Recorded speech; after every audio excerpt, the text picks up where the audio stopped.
Welcome back to the deep dive. Today, we're pulling back the curtain on something many of us have seen, maybe been through, or perhaps even tried ourselves in the workplace, dealing with organizational change, especially, when employees really dig in their heels and resist. We're going to reveal some, tempting but ultimately kind of treacherous shortcuts leaders sometimes take. Okay, so our mission today is to uncover a specific set of management tactics. They're often labeled high risk for overcoming that resistance. And these aren't the gentle collaborative approaches you might typically hear about, the ones from the positive leadership seminars. Instead, we're looking at strategies that, they might seem effective for a quick win, maybe, but they often carry pretty significant hidden long-term consequences.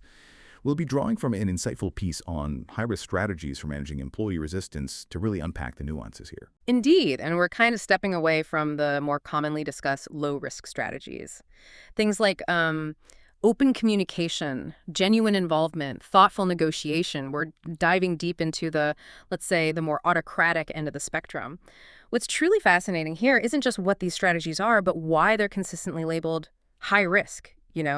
And the profound negative outcomes they can generate. It's about understanding that just getting the change done, that isn't the whole story. It's about the deeper cost, the cost to relationships, to trust, and ultimately to the very stability and future adaptability of the business itself. Yeah, that immediate cost to relationships, that sounds profound. And it's particularly evident when we look at how these high-risk strategies are, fundamentally autocratic. They're definitely associated with getting things done immediately, sure. Right. But there's a real danger that any short-term gains could be massively outweighed by instability down the line. It's sort of like building a house quickly on shaky ground. Yeah. Exactly that. While they might appear to work effectively right now, in the immediate future, they carry a very high probability of generating, deep ill feeling between employees and employers over the longer term. And this isn't just a temporary disagreement we're talking about. It can permanently damage working relationships. It can erode the very fabric of a healthy corporate culture. We're talking about methods that, in the grand scheme, often fail to deliver sustained change effectively. They just leave behind a kind of toxic environment. Okay, let's talk about the first one then. The first high-risk strategy, manipulation.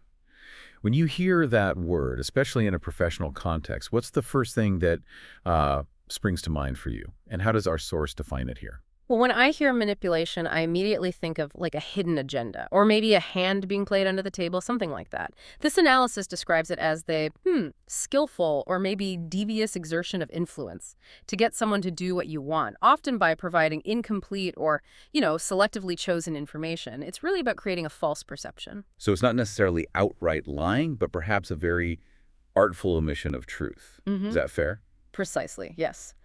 A manager might selectively leave out crucial information about a change, just to make it seem far more favorable or absolutely necessary than it genuinely is.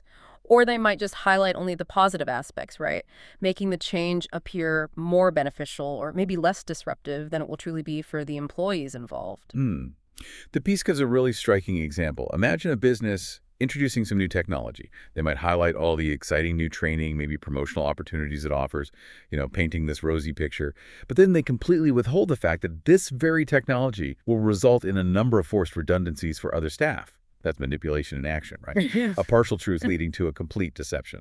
And this strategy, it's often used when other approaches, perhaps more constructive, more ethical ones, are deemed too expensive, maybe too slow, or simply won't achieve the desired outcome quickly enough.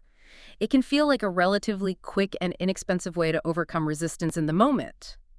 But, it immediately raises significant ethical issues, not least of which is a profound abuse of power and authority. Right. And here's where it gets really interesting for me. The analysis warns, and I'm quoting loosely here, manipulate at your own peril. It highlights that this can spectacularly backfire if employees discover the truth, which, let's be honest, they almost always do eventually.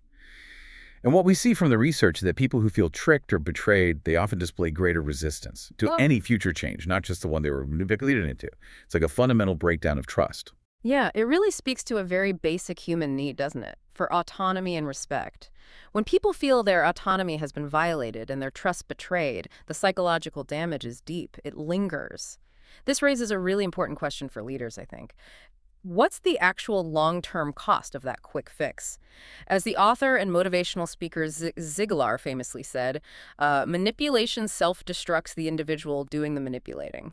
He said, word gets out on manipulators and people grow less and less likely to respond in a positive manner. It's a serious leadership error, really, often made by managers who perhaps lack the skills or maybe just the courage to deal with disagreement and resistance truthfully, openly. Okay, so if manipulation is about the hidden hand, the artful omission, our next strategy is more like a clenched fist. Let's talk about threat. This isn't subtle at all. It's a direct suggestion, basically, that some sort of explicit negative consequence will occur if employees fail to follow a requested change. Yeah, this is where a manager resorts to direct, overt power, just forcing those resisting the change to conform. It can involve direct threats, indirect ones, things like loss of promotion, an undesirable transfer, maybe cutting overtime hours, or, ultimately termination of employment. The message is crystal clear. Comply or suffer the consequences. And the material gives some concrete, real-world examples. Like a business facing stiff competition might tell staff, look, you need to change work practices, accept reduced entitlements to lower costs. Yeah. Or 4 staff positions will be terminated. That's pretty blunt. Or remember that very public example from early 2022 when Qantas employees were given an ultimatum: lose the conditions of their collective workplace agreement, their EBA, or lose their jobs. And if we connect this to the bigger picture, the immediate danger is, well, people might appear compliant on the surface. They might even nod and say, yes, boss. But underneath, they're deeply resentful. And this hidden resentment, it's like a slow-burning fuse. It doesn't just dissipate. Instead, it can escalate into increased, maybe covert resistance, potentially culminating in things like industrial sabotage, an increase in grievance complaints, dock compensation claims for stress and harassment, maybe even broader industrial disputes down the line. So while it might seem like the speediest response in genuinely critical situations, constantly relying on threats as a quick fix, it doesn't just erode trust, does it? It actively obstructs future changes. It feels like any sense of ownership or, intrinsic motivation, it's just completely annihilated. You end up with a workforce that's just waiting for the next ultimatum. But hang on, isn't there an argument sometimes that in a true, existential crisis for the business, speed has to trump everything else, even trust, maybe just temporarily? That's a fair point, and the piece does acknowledge that. In the immediate, direst of emergencies, yeah, these tactics might provide a short-term, decisive action. However, the critical distinction, I think, is between a true crisis, where there's genuinely no other choice, and using threats as a habitual, easy default, The real problem isn't the rare crisis application, it's the pattern of burning bridges as the go-to solution.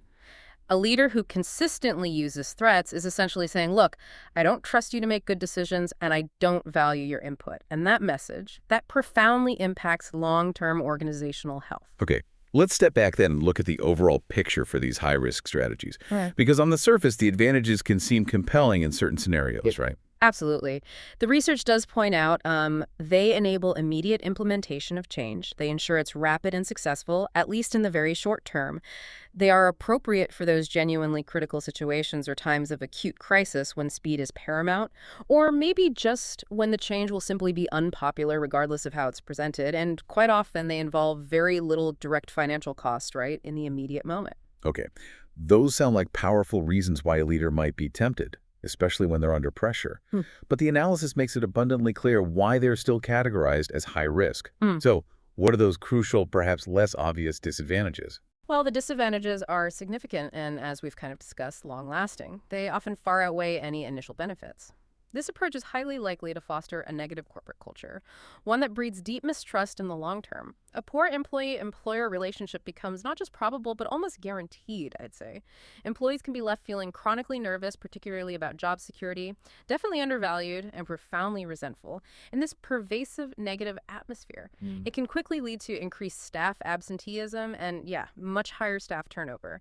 Essentially, you might solve a short-term problem only to create a much bigger long-term exodus of talent and morale. Right. So what does this all boil down to for us, for the listener, whether we're leading or being led through change? The analysis sums it up pretty starkly. High-risk strategies have a far greater chance of not delivering effective, sustainable change in the long run. Manipulation deceives employees, fundamentally breaking down trust. It's corrosive. And threats, well, while they might gain apparent compliance, maybe on the surface, they ultimately result in a profound lack of genuine trust or true ownership from the very people you need to actually make the change work. So today, we've taken a deep dive into these high-risk strategies for managing employee resistance, manipulation, and threat. We've seen how they function, the immediate, often illusory benefits they can offer, but critically, the serious hidden long-term damage they inflict on relationships, on trust, on organizational stability. It really is like a quick-acting medicine that leaves severe, lasting side effects, isn't it? It really highlights that, yeah. While these methods might seem efficient or inexpensive in the short term, they're invisible costs in terms of culture, morale, innovation, future adaptability. They're often far greater and much harder to recover from. It's really the difference between putting on a Band-Aid and actual healing, I think. This raises an important question for you, our listener, to consider. Whether you're leading a team or being led through change, or maybe you're just observing the dynamics in organizations, how can understanding these high-risk strategies inform your own approach to change? What is the true cost of an easy or quick solution when it comes to human trust and engagement? Is there ever a point where the ends truly justify these means in the long run? It's worth thinking about. Yeah, reflect on how you might identify these tactics in action, both from leaders and perhaps maybe even notice tendencies within yourself sometimes. And then consider what alternatives might truly foster sustainable change, even when it's difficult, even when it's uncomfortable. Because genuine, lasting change often requires far more than just immediate compliance. It needs buy-in. Thanks for diving deep with us today. Until next time, keep questioning, keep learning, and keep seeking those deeper insights.